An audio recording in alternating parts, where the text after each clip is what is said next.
Monseigneur André Gueye, archevêque de Dakar, muy wax ci turu jàngu bi, muy Monsieur Philippe Tine, président du Conseil national du laïcat.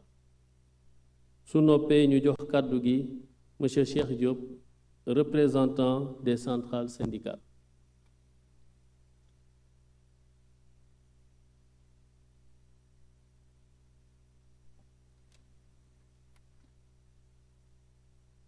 La délégation de l'Église est dirigée par Abbé Augustin Thiaou, qui est le secrétaire général de la Conférence des évêques. Dans la délégation figure aussi Paul-Dominique Correa, qui est le président de Présence chrétienne, et moi-même, Dr Philippe Tine, président du Conseil national du laïcat du Sénégal.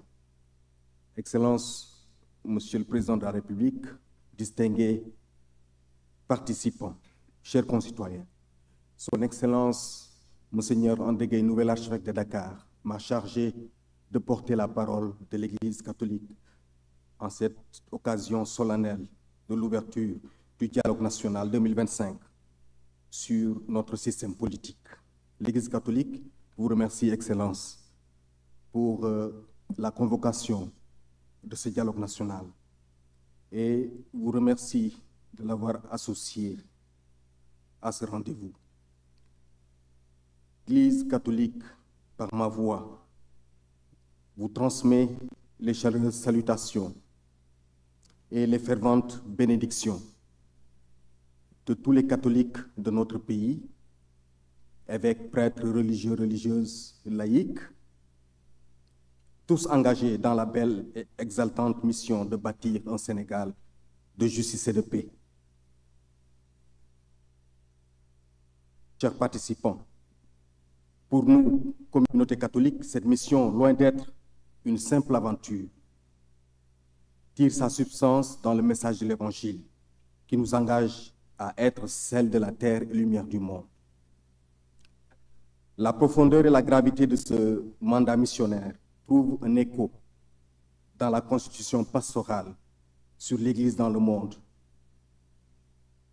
Gaudium Spes, en son numéro 1, qui dit « Les joies et les espoirs, les tristesses et les angoisses des hommes de ce temps, des pauvres surtout, et de tous ceux qui souffrent, sont aussi les joies et les espoirs, des tristesses et les angoisses des disciples du Christ. » En cette solennelle occasion, il me plaît de rappeler, comme lors des précédents dialogues de 2023 et 2024, que l'Église catholique est artisan et partisan de tout dialogue, de toute forme de dialogue qui construit des ponts entre les hommes.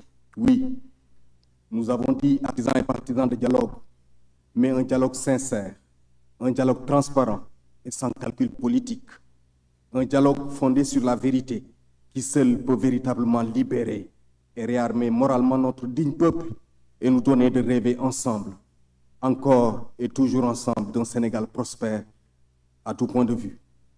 Comment ne pas relever que ce dialogue s'instaure dans un contexte où notre pays, bruit du vacarme et des tintamarres de la haine de l'autre, des querelles partisanes et du piétinement des valeurs ancestrales de Worma, de Soutoura ou encore de Kersa. Tant la médisance et les injures tendent à avoir droit de cité dans l'espace public, dans les réseaux sociaux et même dans les cercles familiaux. Notre nation traverse une période où les fractures sont approfondies, où la confiance entre les citoyens s'est effilochée, où le dialogue entre gouvernants et gouvernés s'est parfois transformé en monologue de pouvoir ou en clameur stérile de l'opposition. Les événements survenus de 2021 à 2024 ont laissé des blessures que seul un travail patient de guérison collective peut cicatriser. Le dialogue comme thérapie peut aider à engager un tel processus. Et ce dialogue, nous l'espérons, sera une forme de thérapie. C'est pourquoi l'Église catholique exprime son entière disponibilité à continuer aux côtés de l'État et de tous les partenaires à travailler pour promouvoir la liberté, la justice, l'équité et l'éthique. En attendant de donner nos contributions dans les travaux de Carrefour, je me permets de vous partager quelques points d'insistance qui pourront garantir à notre projet commun plus d'inclusion. Le premier point, c'est le principe de laïcité. La laïcité, socle intangible de notre vivre ensemble, doit être sauvegardée et défendue à tout prix. Le deuxième point, c'est le système électoral. Le plus grand problème de notre système politique reste les hommes politiques qui l'animent. Ces derniers pensent qu'ils ne sont responsables de rien et que le problème, c'est toujours l'autre, l'adversaire politique, qu'il soit du côté du pouvoir ou de l'opposition. Le troisième, c'est le principe de la séparation des pouvoirs.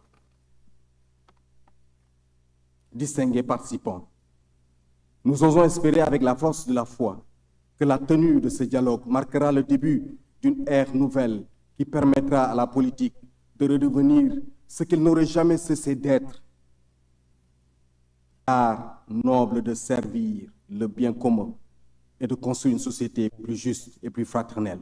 En conséquence, que ce dialogue nous inspire à tous de demeurer chevillés en toutes circonstances aux valeurs de la République, avec la conscience de l'intérêt général, ainsi que du bien-être des véritables mandants que sont les populations. L'Église catholique souhaite et prie que les conclusions consensuelles sortent de ces assises et ne restent pas lettre morte. Pour finir, je voudrais rappeler les propos d'un illustre président africain. Le dialogue est l'arme des forts et non des faibles. C'est l'arme de ceux qui font passer les problèmes généraux avant leurs problèmes particuliers, avant les questions d'amour-propre. Je vous remercie.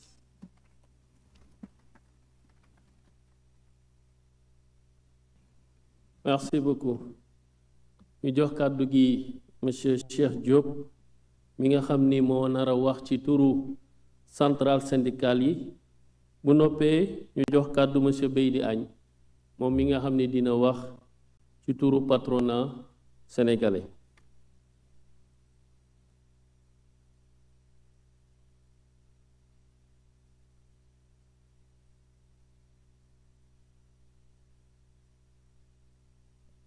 Merci beaucoup. Excellence, Monsieur le Président de la République, Monsieur le Président de l'Assemblée nationale, Monsieur le Premier ministre, Monsieur le coordonnateur général de ce dialogue, Monsieur le Président du Haut Conseil du dialogue social, Mesdames, Messieurs, en vos rangs et qualités. Excellence, nous regrettons l'absence de beaucoup de camarades syndicalistes responsables d'organisation parce que simplement leurs cartons d'invitation ne leur sont pas parvenus. Mais nous allons combler cette absence par la présence du mouvement syndical dans toutes les commissions de ce dialogue. Excellence, un jargon dans la langue de Kutch, ma langue maternelle, dit bien